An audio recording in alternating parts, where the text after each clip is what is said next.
Has Google declared that Muhammad is the greatest man of all time? Let's take a closer look at the latest miracle of Islam.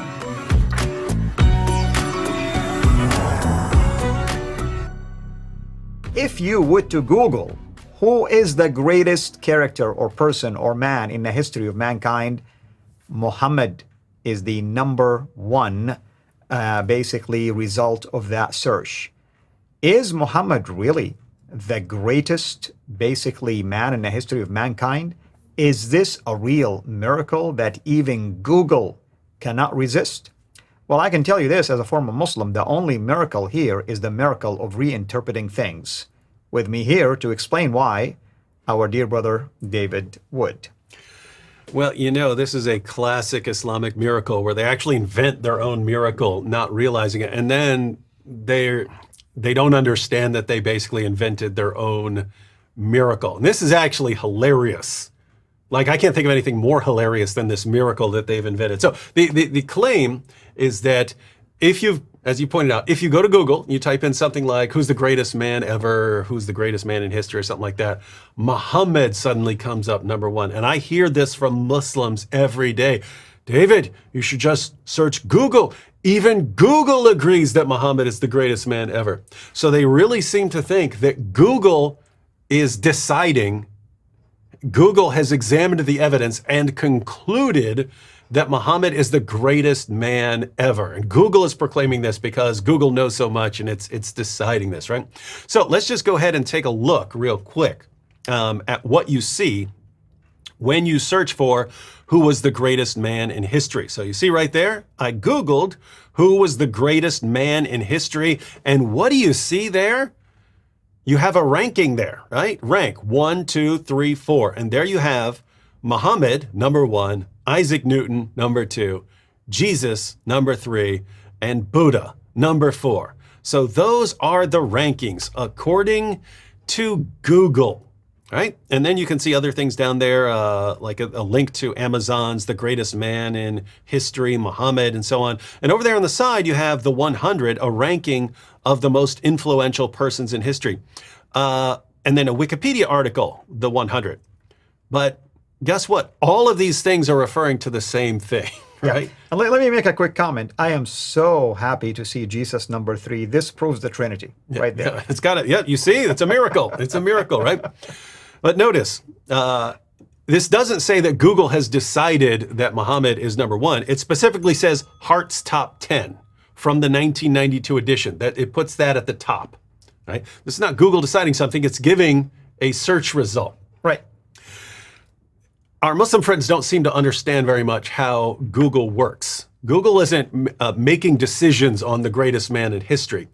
Google takes what search results, and then over time, the algorithm figures out what people are actually looking for. That's right. Tries to figure out what people are looking for so that when other people, so that when other people go looking for the same thing, it knows what they're trying to find in general, for the most part. Right. And what people who are generally going in search of who's the greatest man in history, what they're generally looking for is this ranking by Michael Hart. And why are they doing that? Because Muslim apologists like Ahmed Deedat and Zakir Naik and many, many others have told Muslims that because Michael Hart ranked Muhammad number 1 in his book on the most influential people in history, therefore this is somehow some kind of confirmation that Islam is true or that Muhammad is a true prophet. So let's go ahead and check out a video. We're going to check out a video where Ahmed Deedat explains this to a Muslim crowd. So here we go, Ahmed Deedat explaining the relevance of this ranking from Michael Hart. A book has just been published in America. The title of that book is The 100. See this book? Quite an expensive book. The 100, alternatively described as the top 100 or the greatest 100 in history. The author is a certain Michael H. Hart, described as an astronomer and a mathematician.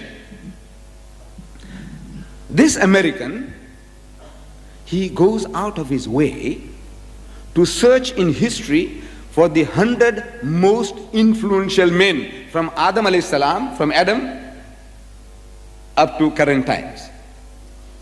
And he gives us a list of those 100 most influential men according to his reasoning. And the amazing thing about his list is this, that number one on his list, you can guess, is Muhammad sallallahu alaihi wasallam. Number one, Muhammad. All right, so there are other clips where Ahmed Deedat will describe this as a ranking of the greatest men of all time. And so they'll point out, look, of all the people in history, Muhammad wasn't a real prophet. How would he be the most influential man in all of history, according to Michael Hart? So they hear this from Ahmed Deedat and from Zakir Naik, and Muslims are so desperate to find some sort of confirmation for their prophet that they all start Googling. And what they're looking for is this evidence from Michael Hart. And so Google, over time, figures out this is what Muslims are looking for. So now when someone types in, who's the greatest man ever, it goes ahead and it gives them Michael Hart's reference. And Muslims take this as Google saying that Muhammad is the most influential man of all time. But notice what would happen if they just did the slightest, I mean slightest bit of investigation as to the implications of what they're saying, right? So let's go ahead and go back to what pops up now. If you look up, if you Google something like, who was the greatest man in history? So you Google who was the greatest man in history. Again, this is what pops up. And so Muslims look at this and they say, oh my goodness, it's Google ranking Muhammad as the greatest man who ever lived or as the most influential man who ever lived. No, it's giving you, Michael Hart's list, which is what Deedat sent them to look up. But what happens when we click on the Wikipedia link that it's giving us, right? It's giving us the Wikipedia. Watch what happens when we click on it. So here it is. Here's what happens if we click on the Wikipedia entry. The 100, a ranking of the most influential persons in history. And we read, the 100, a ranking of the most influential persons in history, is a 1978 book by Michael H. Hart, an astrophysicist, alien life researcher, and white separatist. The guy's a white separatist. He thinks white people need to separate themselves from other races to stop from being polluted by them, right? All righty. Published by his father's publishing house. So he gives this list of his ranking of the most influential people of all time. He gives it to his dad and says, can you publish this? And so it was his first book. It was his first book and was reprinted in 1992. With revisions. It's a ranking of the 100 people who, according to Hart, most influenced human history. Unlike various other rankings at the time, Hart explicitly wasn't attempting to rank on greatness as a criterion, but rather how the course of human history most changed due to actions of that person. So Hitler is on this list. Stalin is on this list. Chairman Mao is on this list. He puts really horrible people on this list as long as they influence history. And what happens if we actually click on Michael H. Hart right there? Notice we're saying the bare minimum. You're not doing any careful research on Michael H. Hart. Just click on click on where Google is sending you. Click on where Google is sending you. Let's go ahead and look. Michael H. Hart. If you click on Michael H. Hart, here's what you find in his Wikipedia summary, which is where Google is sending you. White separatism. Hart has described himself as white separatist and is active in white separatist causes.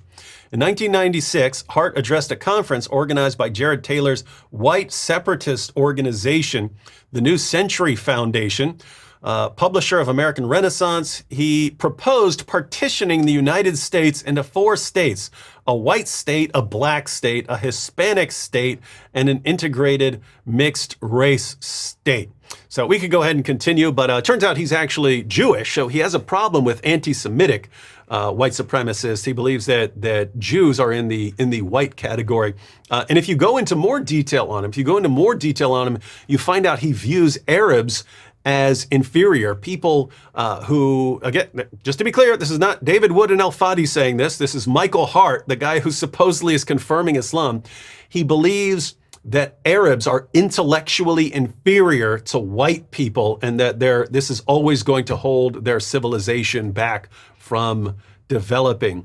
And this is where Muslims are going for their miracle. If you look at what his actual position, what he actually says in his reasoning, is he comes up with these different major categories of influence. How can a person influence the world? And so you could be a massively influential general or scientist or something like that. It's very, very rare for someone to be influential in two big categories. But he points out that Muhammad was influential in the religious category and the political category because his religion was political. And he says, therefore, I'm giving Muhammad the ranking of number one. Now notice, you could come up with all sorts of criteria what makes someone the most influential person ever. Michael Hart came up with his own method. He's an astrophysicist, an alien life researcher, a white nationalist. And he says, here's what I'm coming up with. Most other people would not agree with his methodology. But notice what Muslims are saying is somehow this guy's conclusion that Muhammad's number one is some kind of confirmation that Islam is true. If every other historian in the world disagreed, and this guy's not even a historian, at best you could say he's an amateur historian. If everyone else in the world disagreed, it would be completely irrelevant. What do? They go to the one guy who says Muhammad is the most influential man in history. And they become so obsessed with that idea, going to that idea, because they need some sort of confirmation that the prophet is real. They so desperately need that they actually influence Google search results. And once they've influenced the Google search results so that that's what pops up when they go searching for it, they then proclaim this as a miracle. Google is confirming Muhammad as a true prophet. And this is like the heart of Islamic apologetics nowadays. Utter stupidity.